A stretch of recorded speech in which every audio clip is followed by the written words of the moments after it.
Hello, today I'll read you another story from this beautiful The Peter Rabbit Library collection by Beatrix Potter and illustrated by Beatrix Potter. So here we've got the Peter Rabbit, and there we go, and there we go, and there we go. There are lots of bunnies here, and last one is, there we go. So the books that are in this collection are The Tale of Peter Rabbit, The Tale of Peter Rabbit, The Tale of Squirrel and Nutkin, The Tale of the Gloucester, The Tale of Benjamin Bunny, The Tale of the Two Red Mice, The Tale of Miss Tiddlywinkle, The Tale of Mr. Jeremy Fisher, The Tale of Tom Kitten, The Tale of Jemina Puddle Duck, The Tale of the Flopsy Bunnies.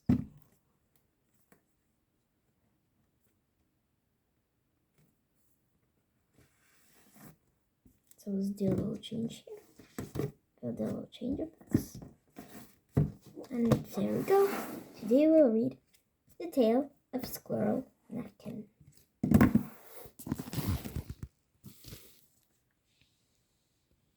The Tale of Squirrel Nutkin by Beatrix Potter, based on the original and revised edition.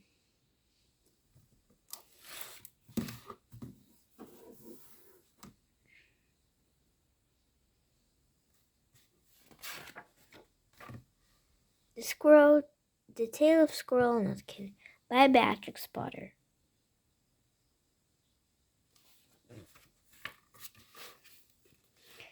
This is a tale about a tale, and tale that belonged to this little red squirrel, and his name was Nutkin. He had a brother called Twinkleberry, and a great many cousins. They lived in a wood at the edge of the lake.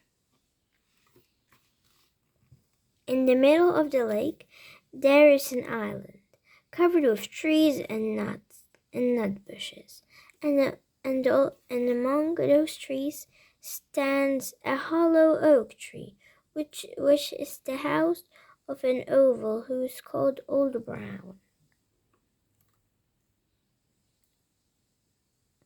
Of an owl who is called Old Brown.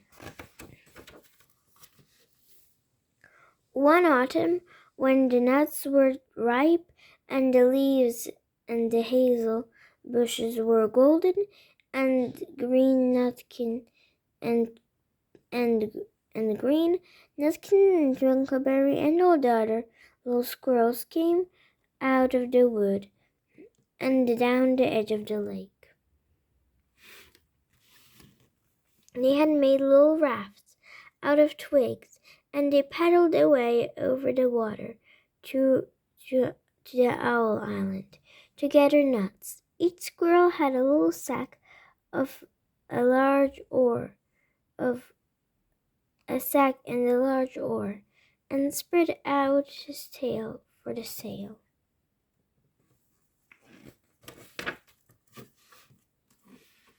They also took with them an old family of 3 fat mice as a present for Old Brown, and put them upon the doorstep. Then Twinkleberry and the other little squirrels each made a low bow and said politely, "Old Mr. Brown, will you favor us with permission to gather nuts upon your island?"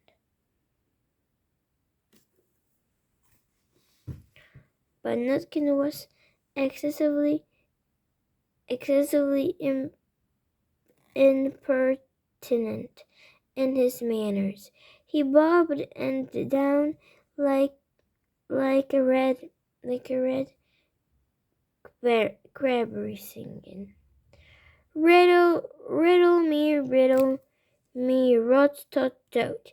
A little wee man in a red coat, a staff in his hand and stone in his throat, If you tell me this riddle, I'll give you a groat.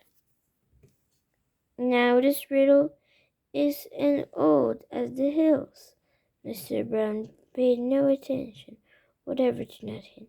He shut his eyes absently and went to sleep.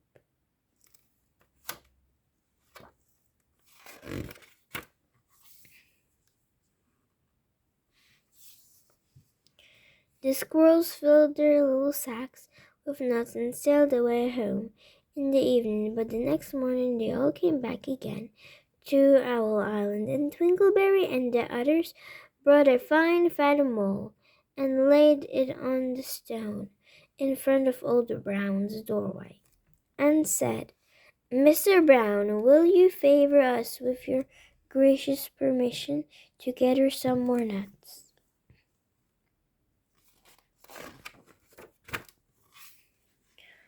But Nutkin, who had no respect, began to dance up, down, necking, tickling Old Brown with a nettle, and singing, Old Mr. B, riddle me ree, hitty pitty within the wall, hitty pitty without the wall. If you touch hitty pitty will bite you." Mr. Brown woke up suddenly and carried the mole into his house. He shut the door in Nutkin's face. Presently, a little thread of blue smoke from a wood fire came up from the top of the tree, and the Nutkin peeped through the keyhole and sang, "A house full, a house full, a hole full, and you cannot gather a bowlful."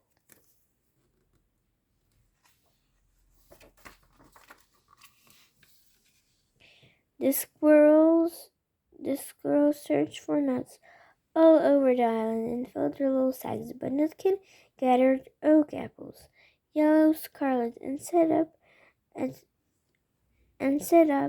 a bench stump, playing marbles, and watching the door of old Mr. Brown. On the third day, the squirrels got up very early and went fishing. They caught 7 fat millwills and presented for old Brown. They paddled over the lake and landed under a croaked chestnut tree and an owl island.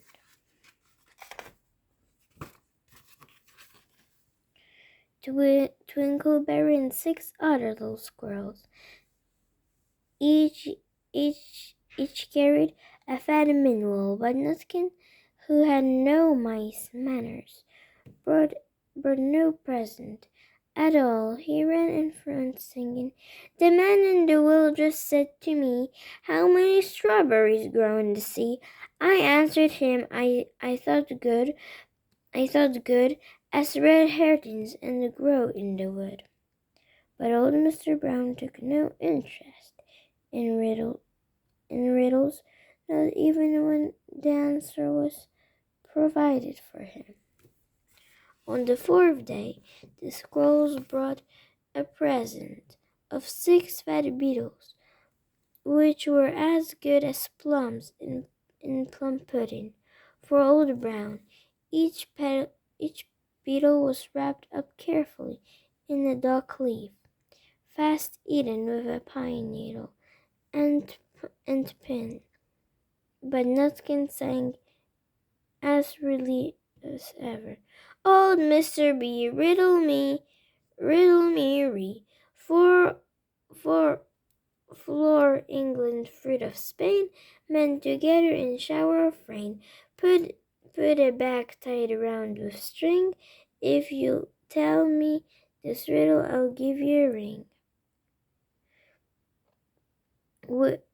Which was ridiculous of Nutkin, because he had not got any ring to give to Old Brown.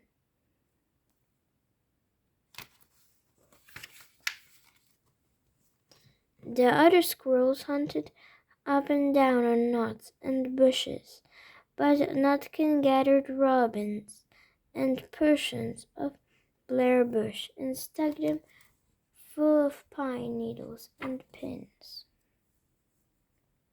On the fifth day, the squirrels brought a present of wild honey. It was so sweet and sticky that they licked their fingers as they put it down up the stone. They had stolen it out of a bumblebee's nest and of the bumblebee's nest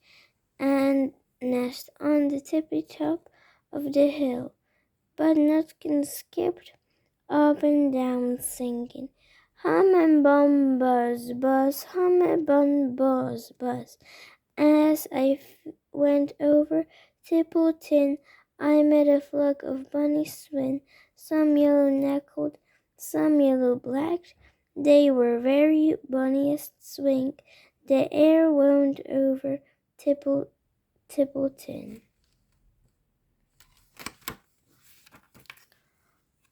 Old Mr. Brown turned up his eyes in disgust of the impertinence of Nutkin, but he ate up the honey. The squirrels filled their little sacks with nuts, but Nutkin sat upon a big flower rock and played ninny-pins a crab with a crab apple and a green fir cones. On the sixth day, which was Saturday, the squirrels came again for the last time. They brought a new laid egg in a little rush basket as a last painting present for Old Brown. But Nutkin ran in front laughing and shouting, Humpty Dumpty lies in the back, with white comforter round his neck. Forfeit doctors and forfeit rights cannot put Humpty Dumpty to rights. Now old Mr. Brown took an interest in eggs. He opened one eye and shouted it again. But still he did not speak. Nutkin became more and more impertinent. Old Mr. B, old Mr. B, hammer on the king's kitchen door. All the king's horses and all the king's men couldn't drive hinker more of the king's kitchen door. Nutkin danced up and down like a sunbeam, but still Old Brown said nothing at all. Nutkin began again. Arthur O'Bora has broken his band. He comes roared up the land. The king scars all his powder, cannot turn Arthur to bower. Nutkin made a weird noise to sound like the wind. He took a running jump right onto the head of Old Brown. Then all at once there was a flutterment and a scufflement and a loud squeak to the other squirrels scattered away into the bushes. When they came back, very cautiously, peeping around the tree, there was Old Brown sitting on his doorstep, quite still with his eyes closed, as if nothing had happened. But Nutkin was in bits and waistcoat pockets. This looks like the end of the story, but it isn't. Old Brown carried Nutkin in his house and held him up by the tail, intending to skin him, but Nutkin pulled so very hard his tail broke into two, and he dashed up the staircase and escaped out of the attic window. And to this day, if you met Nutkin up a tree and ask him a riddle, he will throw sticks at you and stamp his feet and scold and shout, "Cuck, cuck, cuck, cuck, cuck." And this is the end of this book.